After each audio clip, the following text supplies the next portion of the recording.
U organizaciji Županijske državne uprave za zaštitu i spašavanje spašena su 3 člana posade s nasukanoga hrvatskoga broda samohodke Aleksandar na Dunavu kraj klaonice u Vukovaru, koji je iz Bogojeva u Pančevo vozio 2000 tona kukuruza za slovenskoga brodara.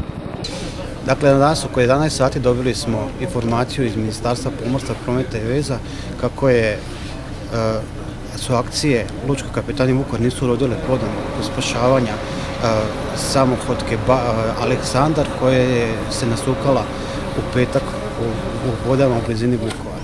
S tim u vezi dobili smo pripravnost da se pripremimo za akciju spašavanja. Oko 12 sati smo dobili nalog da krenemo u akciju spašavanja od Lučke kapetanije Vukovar, da spasimo tri mornara koja su ostala na brodu.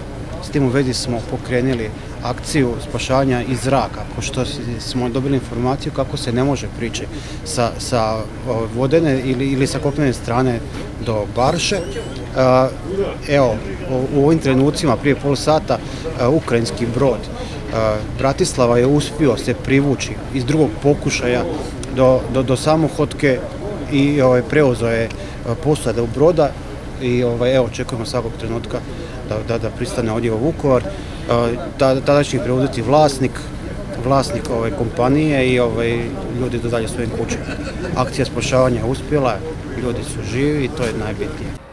Brod Aleksandar s teretom je ostao nasukan na pješčanom sprudu, a neslužbeno smo doznali da je promašio dobro označeni plovni put za 150 metara nakon što mu je otkazalo kormilo. Posada je imala dovoljno hrane i goriva za zagrijavanje. U spašavanju su sudjelovali i pripadnici Gorske službe spašavanja.